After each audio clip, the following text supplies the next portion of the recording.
For a tiny country like the United Arab Emirates, with a population of less than 10 million, it's almost a pipe dream to have a strong army of its own, a prerequisite to regional adventurism. To make up, Abu Dhabi has patched up an army of hired mercenaries from poor African countries to advance its interests across the region.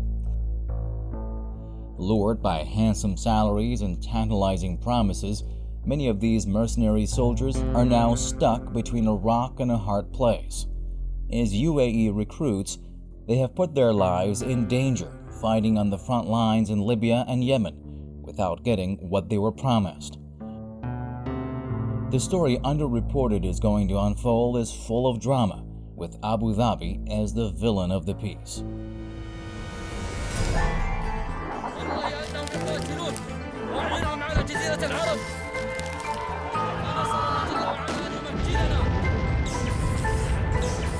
الحادث اللي حدث مؤلم جدا لجميع السعوديين.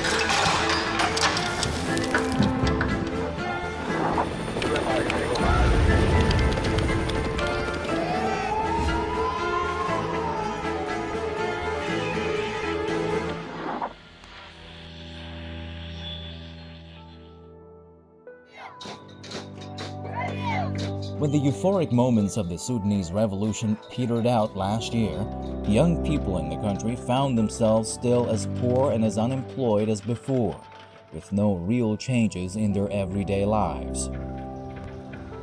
Left high and dry, soon they took the bait dangled by the Emiratis.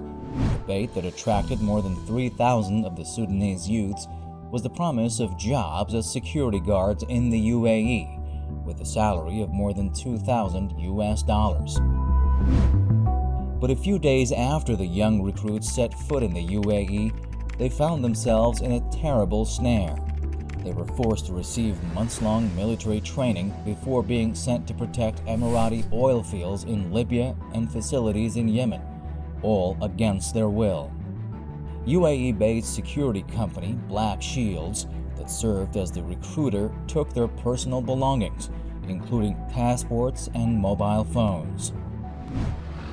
Some of the Sudanese soldiers were given options to go to Libya or Yemen, yet Black Shields rejected their demands to return them back to Sudan.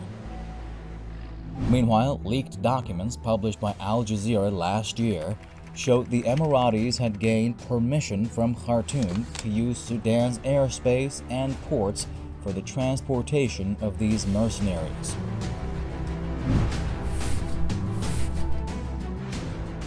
The UAE is taking advantage of a situation whereby a Sudanese or somebody from Chad or somebody from these countries is so destitute and finds no recourse in order to secure the basic necessities of life that he is willing to go and travel to Libya and Yemen in order to try to carve out a living for their families. So the problem is that the UAE is taking advantage of dire socio-economic conditions for its benefit.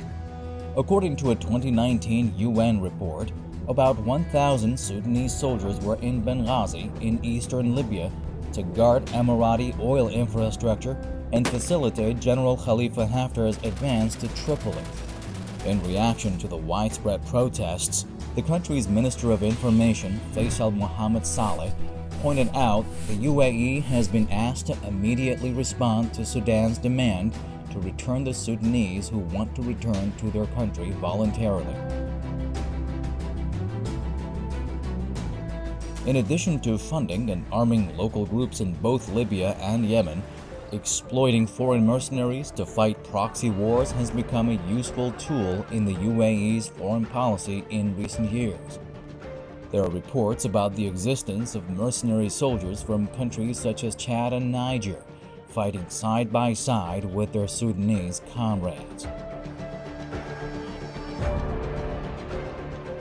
The reason the UAE is hiring mercenaries for its projects in Yemen and Libya is because it wants to pursue a foreign policy similar to other nations, whereby an expansion of influence at the least cost possible to the lives of your own citizens and at the least cost possible to your own resources. That's why UAE has been pressuring Sudan, that's why it's been pressuring Chad, that's why it's been trying to use local forces in Yemen to secure its own influence, whether that's the Southern Transitional Council or whether that's Haftar in Libya. The reason being is that if it's Emiratis who die, then the pressure will be significant on the government in Abu Dhabi, but if it's non-Emiratis who die, then the pressure will be much less, because quite simply we live in a world whereby it's the nation first and the nationalist sentiments first, and everybody else is not my business. That's the attitude that exists.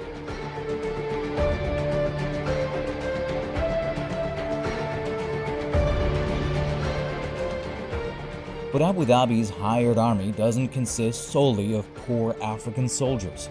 Leaked documents indicate that the Emiratis have former servicemen from affluent countries at their service.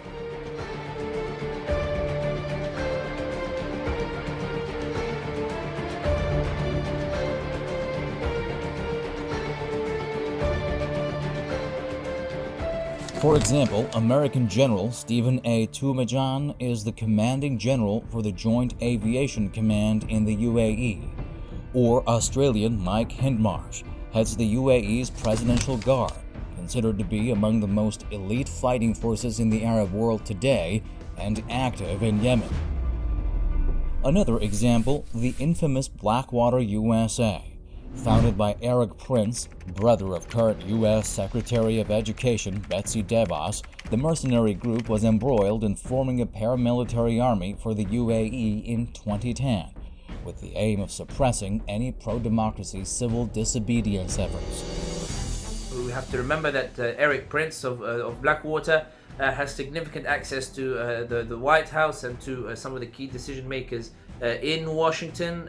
Blackwater has often operated in cohesion with the US Army. So in other words, it's part of this UAE wider project of trying to keep the US on board with its foreign policy by giving business to Eric Prince, and also using Blackwater, which is an effective mercenary, in order to achieve their short-term and medium-term foreign policy gains. I'm not saying that any of this is justified. However, the UAE reasoning is that by using Blackwater, they can secure the buy-in of Washington for some of their operations, and indeed they will be able to secure efficiently whatever foreign policy goals that they're after. But that's not the end of the story. In January last year, Reuters published a report that shows the Emiratis have had at their service former American intelligence employees to hack phones and computers of foreign governments, human rights activists, journalists, and dissidents since the 2011 protests in the Arab world. These American operatives have helped Abu Dhabi establish a macabre surveillance unit in the UAE with special capabilities to target anyone who criticizes the Sheikhdom.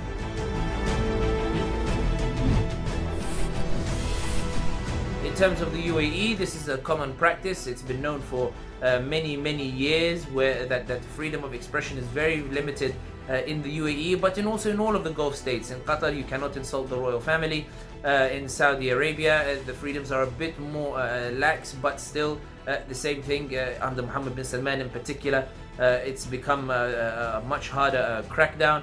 And in the UAE, it's been going on for much longer than both Saudi Arabia and indeed Qatar, which is why we don't see a very thriving opposition movement in the UAE.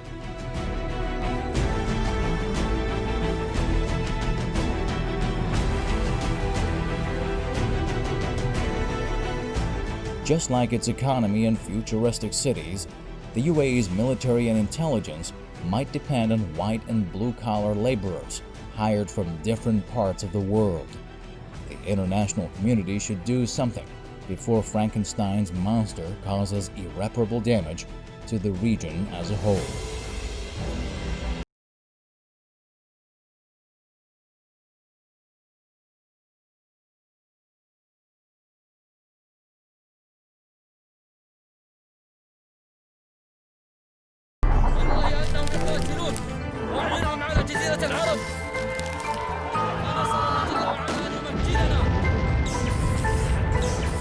الحادث اللي حدث مؤلم جدا لجميع السعوديين.